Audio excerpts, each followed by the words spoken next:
اس کے بعد مقالے کا آخری عنوان ہے فارغین مدارس کے لیے حصول علم عصری علوم کے حصول کی راہیں اور شکلیں. فارغین مدارس کے لیے عصری علوم کے حصول کی راہیں اور شکلیں. معزز سامعین، اس بات کا انکار شاید مشکل ہے کہ فارغین مدارس کے لیے عصری علوم سے واقفیت کسی درجے میں ضرورت کا درجہ اختیار کر گئی ہے. حضرت نانوتوی نے تو یہ فرمایا تھا کہ طلبہ مدرسہ حاضہ یعنی دارالعلوم دیوبند مدارس سرکاری میں جا کر علوم جدیدہ حاصل کرے تو یہ بات ان کے کمال میں زیادہ مؤید ثابت ہوگی. آج نئے مسائل کی حقیقت اور صحیح صورتحال جاننا ہو یا باطل پرستوں کو مختلف محاذوں پر مختلف سطحوں پر جواب دینا ہو، ہم دعوت و تبلیغ کے فرائض انجام دینا چاہیں یا نظام ہائے باطلہ کے مقابلے میں اسلام کی حقانیت و آفاقیت کو ثابت کرنا چاہیں، ان میں سے کسی بھی کام کے لیے ان علوم جدیدہ کی ضرورت یا افادیت سے انکار نہیں کیا جا سکتا. علماء اس ضرورت کو بخوبی محسوس کرتے ہیں اور فارغین مدارس کی بھی ایک معتبر تعداد اپنے ذوق اور حالات کے لحاظ سے ان کو حاصل کرتی ہے، مگر ایک بڑی تعداد ایسی بھی ہے جن علوم کو حاصل کرنے کی خواہش تو رکھتی ہے لیکن اس کی شکلوں سے واقفیت نہ ہونے کی وجہ سے اپنی خواہش کی تکمیل نہیں کر پاتی ہے. اسی ضرورت کو محسوس کرتے ہوئے یہ عنوان طے کیا گیا ہے تاکہ اس سے ہمارے فضلاء کے سامنے کچھ نئی راہیں اور شکلیں واضح ہو سکیں. اس موضوع پر ہمارے روبرو مولانا فصیح اللہ صاحب قاسمی جی تبشدون روشنی ڈالیں گے. آپ کی ذات کسی تعارف کا محتاج نہیں، آپ حضرت والا دعوت برکاتہم کے فرزند ارجمن، آپ کے خانوادے کے چشم چراغ ہیں، گناہوں خوبیوں اور کمالات کے حامل ہیں. آپ جامعہ میں تدریس کے علاوہ حضرت والے بزرگوار کے دست بازو بن کر تقریباً سارے ہی نظام کو سنبھال رہے ہیں. اللہ نے بڑی انتظامی خوبیوں سے نوازا ہے. جامعہ کی ہمہ جہت ترقی اور اس کے لیے تبادل آپ کو ورثے میں ملی ہے. اللہ آپ کو مزید ترقیات سے نوازے. میں مولانا منصور کو دعوت دیتا ہوں.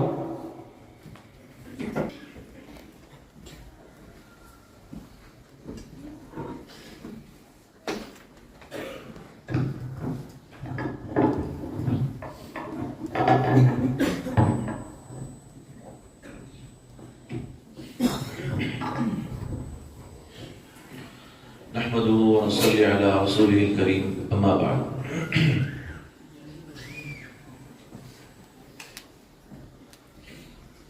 احقر کا موضوع ہے فارغین مدارس کے لیے عصری علوم کے حصول کی راہیں و شکلیں.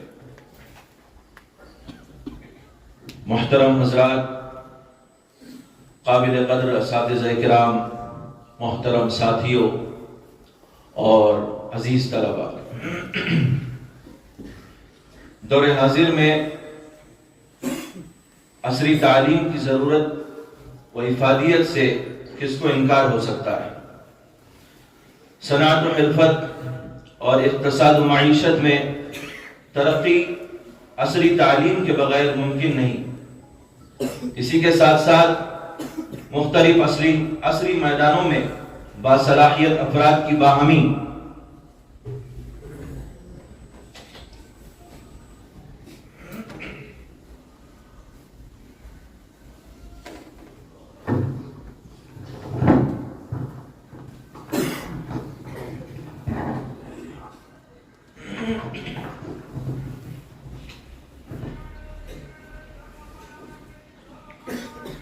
اسی کے ساتھ ساتھ مختلف عصری میدانوں میں باصلاحیت افراد کی باہمی بھی اس کے بغیر ممکن نہیں، فراہمی بھی اس کے بغیر ممکن نہیں. موجودہ سائنس اور ٹیکنالوجی کے حیرت انگیز ترقی کے دور میں عصری تعلیم سے دوری نے مسلمانوں کو ہر شعبے زندگی میں غیروں کا دست نگر و محتاج بنا رکھا ہے. ملت اسلامیہ کو قابل اور باصلاحیت ڈاکٹروں کی اور ماہرین قانون دانوں کی تعلیمی میدانوں میں کام کرنے کے لیے مسلمان ماہرین تعلیم کی ضرورت ہے اور مختلف علوم و فنون کے ماہر اور باکمال صلاحیت کے حامل عظیم اسکالرز کی بھی ضرورت ہے. امت مسلمہ اپنی ہمہ جہت ترقی کے لیے ماہرین معاشیات کی بھی محتاج ہے اور سائنس اور ٹیکنالوجی پر عبور رکھنے والے افراد بھی. الغرض امت مسلمہ کے عصری علوم کی ضرورت ایک مسلم حقیقت ہے۔ میں مختصر یہ بات واضح کر دینا چاہتا ہوں کہ آج جن علوم کو ہم انگریزی علوم یا مغربی علوم سے تعبیر کرتے ہیں، اس کی کیا حقیقت ہے؟ کیا ان تمام علوم کو غیروں کی طرف منسوخ کر دینا وجہ ہو سکتا ہے؟ ایک مورخ لکھتا ہے جیسا کہ انسان شروع ہی سے نت نئی چیزیں بنانے اور ان کو اپنے فائدے کے لیے استعمال کرنے کی جد و جہد کر رہا ہے، ان سب ایجادات میں سائنس کا بہت اہم کردار ہے، اور سائنس کی ان ایجادات میں سب سے اہم کردار مسلمان سائنسدانوں کا ہے۔ اگرچہ ابھی تک بہت سی مسلمانوں کی ایجادات ایسی ہیں جو نظروں سے دور ہیں، حالانکہ دنیا کی مفید اور ضروری ایجادات مسلمانوں اور عربوں کی مرہون منت ہیں۔ یہ وہ وقت تھا جب دنیا میں جدید یورپ کا نام و نشان نہ تھا۔ ان میں سے بعض تو جدید سائنس نے نقل بھی نہ کیا، اور بعض کو نقل کر کے ایجاد کا صحرا اپنے سر سجا لیا۔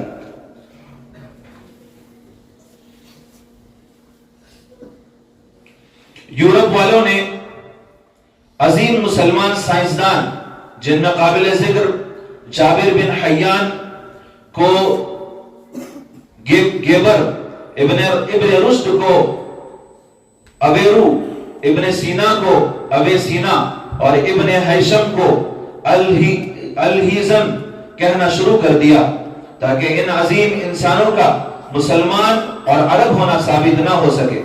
یہی وجہ ہے کہ آج ہمارا سائنس کا طالب علم خالد بن یزید، زکریا رازی، ابن سینا، الخوارزمی، ابو ریحان اور البیرونی، الفارابی، ابن مسکویا، ابن رشد، کندی، ابو محمد، جابر بن حیان، موسیٰ بن شاکر، ابن ہیثم، عمر خیام، المسعودی، ابو الوفا جیسے عظیم سائنسدان کے حالات زندگی اور سائنسی کارناموں سے یکسر ناواقف ہے، بلکہ اکثر اوقات دیکھا گیا ہے کہ ان کا نام سن کر ہمارے طلبہ حیرانی محسوس کرتے ہیں، کیونکہ ان کے ذہن میں یہ بات بیٹھی ہوئی ہے کہ سائنس کی ترقی میں زیادہ ہاتھ یورپ ہی کا ہے۔ مسلمانوں نے سائنسی خدمات اور انسانی خدمات کی وجہ سے بہت نام کمایا۔ ان کی ایجادات نے دنیا کا رہن سہن بدل کر رکھ دیا اور دنیا کو ایک نئی سمت کی جانب گامزن کر دیا۔ اس بات کا اقرار مغربی دنیا آج بھی کرتی ہے۔ آج میں آپ کو مسلمان سائنسدانوں کے عظیم کارناموں اور اہم ایجادات کے بارے میں بتاؤں گا، جن کی بدولت آج دنیا میں بہت سے کام سر انجام دیے جا رہے ہیں۔ ان ایجادات کے بغیر آج کے دور میں زندگی گزارنے کا تصور کرنا بھی تقریباً ناممکن ہے۔ سب سے پہلے ہسپتال، دنیا کا پہلا ہسپتال بنانے کا صحرا بھی مسلمانوں کے سر جاتا ہے۔ یہ ہسپتال 870 پر 2 عیسوی میں مصر کے شہر قاہرہ میں ابن احمد بن طالون کے نام سے قائم کیا گیا۔ اس میں طبیب اور نرسیں مریضوں کے علاج کے لیے موجود ہوتی تھی، اور ساتھ ہی طالب علموں کی ٹریننگ کے لیے ایک سیکٹر بھی ہوا کرتا تھا۔ یہاں پر مریضوں کا مفت علاج کیا جاتا تھا۔ نمبر 2، یونیورسٹیاں۔ ڈگری دینے والی دنیا کی سب سے پہلی یونیورسٹی بنانے کا صحرا بھی مسلمانوں کے سر جاتا ہے۔ 850 پر 9 عیسوی میں مراکش میں دنیا کی سب سے پہلی یونیورسٹی القراویون نے پہلی ڈگری دی تھی۔ یہ یونیورسٹی شہزادی فاطمہ الفرہی نے قائم کی تھی، اور آج بھی یہاں تدریس کا عمل جاری ہے۔ Number 3، surgery. مسلم سائنسدان الزہراوی نے زہراوی کے بارے میں یہ مانا جاتا ہے کہ وہ جدید سرجری کا بانی ہے۔ انہوں نے ہی سرجری کے آلات ایجاد کیے اور آپریشن کو ممکن بنایا۔ ان کی بدولت ہی موجودہ دور میں سرجری ممکن ہوئی۔ سرجری میں آج بھی جو آلات استعمال کیے جاتے ہیں، یہ سب انہی کی مرہون منت ہے۔ نمبر 4 الجبرا، محمد ابن موسیٰ الخوارزمی وہ پہلے سائنسدان ہیں جنہوں نے حساب اور الجبرا میں فرق کیا اور الجبرا کو باقاعدہ ریاضی کی صنف کے طور پر روشناس کرایا۔ یورپ پہلی بار حساب کے اس نئے سسٹم سے 12ویں صدی میں روشناس ہوا۔ الخوارزمی کو متفقہ طور پر دنیا بھر میں الجبرا کا بانی مانا جاتا ہے اور لفظ الگوریدم بھی انہی کے نام سے منسوب ہے۔ نمبر 5 شیمپو، جو کہ بہت عام چیز ہے، ہم روزانہ استعمال کرتے ہیں۔ شیمپو دنیا میں پہلی بار ایک مسلمان نے 1759 میں اس وقت متعارف کروایا جب اس نے برطانوی میں ایک حمام کھولا۔ برصغیر کے شیخ دین محمد کے بارے میں کہا جاتا ہے کہ انہوں نے پہلی بار یورپ کو شیمپو سے متعارف کروایا۔ نمبر 8 گھڑی، جو بہت زیادہ اہم ترین چیز ہے، آج اس کے بغیر ہماری زندگی کا ایک منٹ بھی نہیں گزر سکتا۔ یورپ سے 700 سال قبل بھی اسلامی دنیا میں گھڑیاں عام استعمال ہوتی تھی۔ خلیفہ ہارون رشید نے اپنے ہم عصر فرانس کے شہنشاہ شارلیمان کو گھڑی واٹر کلاک تحفے میں بھیجی۔ محمد ابن علی خراسانی لقب الساعدی 1180 پر 5 عیسوی دیواری گھڑی بنانے کا ماہر تھا۔ اس نے دمشق کے بعد جبرون میں ایک گھڑی بنائی تھی۔ اسلامی اسپین میں المرادی نے ایک واٹر کلاک بنائی جس میں گیئر اور بیلنسنگ کے لیے پارے کو استعمال کیا گیا تھا۔ مصر کے ابن یونس نے گھڑی کے ساخت پر آرٹیکل لکھا جس میں ملٹیپل گیئر ٹرین کی وضاحت اور ڈیاگرام سے کی گئی تھی۔ جرمنی میں گھڑیاں 1525 اور برطانیہ میں 1580 میں بنانا شروع کیا تھا۔ نمبر 9 علم فلکیات و ریاضیات، 770 پر 6 میں ابراہیم بن جندب نے سب سے پہلے عجائب الفلک کے مشاہدے کے لیے دوربین کا ایجاد کیا تھا۔ دنیا کا پہلا ماہر فلکیات احمد بن سجستانی تھا جس نے گردش زمین کا نظریہ پیش کیا تھا۔ احمد کثیر الفرغانی نے اپنے طریقے سے زمین کے محیط کی پیمائش معلوم کی تھی۔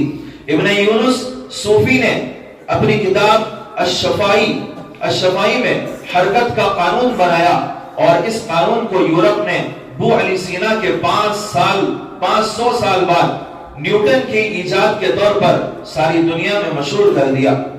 علم فلکیات کا ماہر اور جغرافیہ دان ابو ریحان البیرونی نے زمین کی محیط کی پیمائش معلوم کی تھی۔ البیرونی نے سورج کے مشاہدے کے بعد عرض البلد اور طول البلد معلوم کرنے کا طریقہ ایجاد کیا تھا۔ البیرونی نے زمین کی گردش کو بھی بیان کیا تھا۔ سوراخ والا کیمرہ، ابن حیثم دنیا کا پہلا انسان تھا جس نے کہا کہ روشنی آنکھ میں داخل ہوتی ہے۔ اس نے آنکھ کی ساخت پر بہت تفصیل سے لکھا اور دنیا کو کیمرے کے خیال سے متعارف کرایا۔ اگر انہوں نے یہ نہ بتایا ہوتا کہ کس طرح روشنی سفر کرتی ہے اور اسے کس صورت میں محفوظ کیا جا سکتا ہے تو آج بھی لوگوں کو کیمرے کے بارے میں علم نہ ہوتا۔ مگر افسوس کے ساتھ یہ کہنا پڑتا ہے کہ آج کی مسلمان نسل اپنے اسلاف کے کارناموں کو فراموش کر چکی ہے اور ان کی نظر میں صرف یورپ کی ترقی اور یورپ کو ترقی اور ایجادات کا سہرا دیا جاتا ہے، لیکن حقیقت اس کے برعکس ہے۔ اگر آج بھی مسلمان اپنے اسلاف کے کارناموں سے سبق حاصل کریں اور ان کی تعلیمات کا مطالعہ کریں تو دنیا میں کھویا ہوا مقام حاصل کر سکتی ہے۔ علامہ اقبال فرماتے ہیں،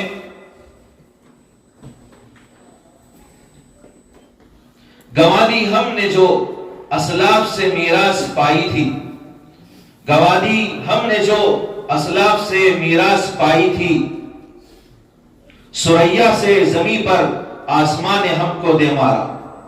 بہرحال یہاں یہ سوال پیدا ہوتا ہے کہ کیا عصری علوم کا مستقل جاننا اور ان میں مہارت پیدا کرنا اہل مدارس کے لیے بھی ضروری ہے؟ جیسا کہ نام نہاد روشن خیال لوگوں کا تصور ہے کہ اہل مدارس کو چاہیے کہ وہ بھی اسکولوں اور کالجوں کی طرح مدارس کے طلباء کو علوم نبوت کے بجائے عصری علوم کی تعلیم دیں، تاکہ وہ بھی معاشرے میں سب لوگوں سے قدم بقدم ملا کر اپنی زندگی اچھے سے گزار سکیں، وغیرہ وغیرہ۔ لیکن یہ بات بالکل غلط ہے اور بھونڈی ہے، کیونکہ مولوی ہونا، عالم ہونا ایک مستقل پروفیشن ہے۔ یہ بات ایسی ہی ہے جیسے کسی میڈیکل کالج کے ذمہ داروں سے کہا جائے کہ آپ کے طلباء لائٹ تیار نہیں کر سکتے، پنکھا نہیں بنا سکتے، فلاں کام نہیں کر سکتے، لہٰذا آپ اپنے طلباء کو ڈاکٹری کے ساتھ ساتھ فین، لائٹ، کار اور فلائٹ بنانا بھی سکھائیں، تاکہ وہ معاشرے میں عزت کی زندگی گزار سکیں۔ تو اس بات کا خلاصہ یہ ہوگا کہ میڈیکل کالج بند کر دیں اور انجینئرنگ کالج کھول لیں۔ یہ بھی عینی ہی وہی بات ہے جو آج اہل مدارس سے کہی جاتی ہے۔ مدارس کے طلباء یہ نہیں کر سکتے، وہ نہیں کر سکتے، فلاں کام نہیں کر سکتے، یہ نہیں بنا سکتے، وہ نہیں بنا سکتے، ٹائلرنگ نہیں کر سکتے، پتہ نہیں کیا کیا نہیں کر سکتے، وغیرہ وغیرہ۔ اس کا مطلب یہ نکلتا ہے کہ مدرسوں میں مولوی نہیں بلکہ ڈاکٹر اور انجینئر بنائے جائیں۔ بہرحال بات کو آگے بڑھانے سے قبل مناسب معلوم ہوتا ہے کہ مختصر یہ بات واضح ہو جائے کہ مدارس کیا ہیں اور ان کے قیام کا مقصد کیا ہے، تاکہ بات اس رخ پر آگے بڑھ سکے۔ اسلامی معاشرے میں مدارس کی اہمیت ویسی ہی ہے جیسے انسانی جسم میں اعضائے رئیسہ کی ہوتی ہے۔ یہ مدارس ہی معاشرے کو وہ طاقت و توانائی فراہم کرتے ہیں جس سے معاشرے میں علم و عمل، تقوی و طہارت، انسانیت و اخلاق فروغ پاتی ہیں۔ ان مدارس کے قیام کا اولین اور اہم ترین مقصد ایسے مصلحین اور ایسے اسکالرز تیار کرنا ہے جو ہر طرح کے چیلنجوں کا کمال جرأت و بے باکی سے مقابلہ کر سکیں اور کفر و الحاد کی ظلمت میں ڈوبی انسانیت کے سامنے کتاب اللہ اور سنت رسول کی مشعل فروزاں کر سکیں۔ اور یہ کام اسی وقت ممکن ہو سکتا ہے جبکہ طلباء مدارس موجودہ حالات و افکار اور ان کے حقائق سے کما حق واقف ہو۔ یہ مدارس ہی ہیں جو فکر و نظر کے زاویوں کو صحیح رخ پر ڈالنے اور ملک و قوم کی تعمیر میں نمایاں اور مثبت کردار ادا کر سکتے ہیں۔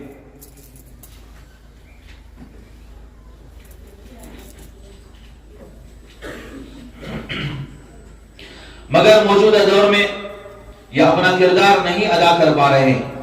اس کے بہت سارے اسباب اور وجوہات ہیں۔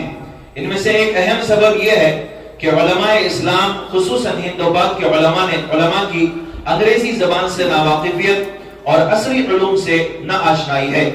یہاں یہ بات واضح کر دینا مناسب سمجھتا ہوں کہ میں قطعاً نہیں کہنا چاہ رہا ہوں کہ تمام عصری علوم کا علماء کو جاننا ضروری ہے، بلکہ جن علوم کے ذریعے اسلام اور شریعت مطہرہ کو لوگوں پر زیادہ واضح کیا جا سکتا ہے اور وہ علوم جن سے عقائد اسلام کو ٹھیس پہنچ رہی ہے، ایسے علوم کا جاننا اور اس میں مہارت پیدا کرنا بہت ضروری ہے، تاکہ ان علوم ہی کے ذریعے عقائد و مسائل کو زیادہ واضح کیا جا سکے، جیسا کہ متقدمین نے علم منطق اور فلسفے کو شامل نصاب کیا تھا۔ ایک اور اہم وجہ یہ ہے کہ حکومتی سطح پر مدارس اسلامیہ کی اسانید کا قابل قبول نہ ہونا اور غیر معتبر جاننا، جس کی بنا پر اسلامی معاشرے میں بھی ان علم و ادب کے شاہکاروں کو، علوم عقلیہ و علوم نقلیہ کے ماہرین کو جاہل گردانا جاتا ہے اور انہیں حقارت کی نظر سے دیکھا جاتا ہے۔ لہٰذا ہمیں اس بات پر سنجیدگی کے ساتھ غور و فکر کرنا ہوگا اور اس کے حل کی شکلیں نکالنی ہوگی۔ اس سلسلے میں کچھ شکلیں ہم اہل جامعہ کے سامنے ہیں، جن سے الحمدللہ ہم پچھلے 4-5 سال سے فائدہ اٹھا رہے ہیں۔ اس میں سب سے پہلے نمبر پر ہے NIOS کے ذریعے اپنی عصری تعلیم کو آگے بڑھانا۔ NIOS national institute of open schooling, یہ حکومت کا ایک مستقل ادارہ ہے. اس کے ذریعے طلباء مدارس کے لیے بہت اچھا موقع ہے کہ وہ اپنی تعلیم کو آگے بڑھا سکتے ہیں. اس میں آن لائن داخلے ہوتے ہیں اور ان میں کئی زبانیں اور کئی فنون اس میں رکھے گئے ہیں. اس میں بہت ساری زبانیں ایسی ہیں جو ہمارے متعلق ہیں، جیسے اردو زبان ہے، عربی زبان ہے، فارسی ہے. ان زبانوں میں بھی ہم اپنی تعلیم کو آگے بڑھا سکتے ہیں. جیسے کسی نے 8 سٹینڈرڈ کی تعلیم حاصل کی اسکول میں اور اس کے بعد مدرسے میں داخلہ لے لیا، تو 8 سٹینڈرڈ کا طالب علم جو ہے 9th کی تعلیم آسانی سے حاصل کر سکتا ہے. اگر اس کو انگریزی آتی ہے تو انگریزی میں ہی آگے بڑھ سکتا ہے، یا پھر جو ہے وہ اپنی تعلیم کو، اسے جو زبان آتی ہے اس زبان میں وہ اپنی تعلیم کو آگے بڑھا سکتا ہے. جیسے کسی کو اردو آ رہی ہے تو وہ اردو میں ہی اپنی تعلیم کو آگے بڑھا سکتا ہے.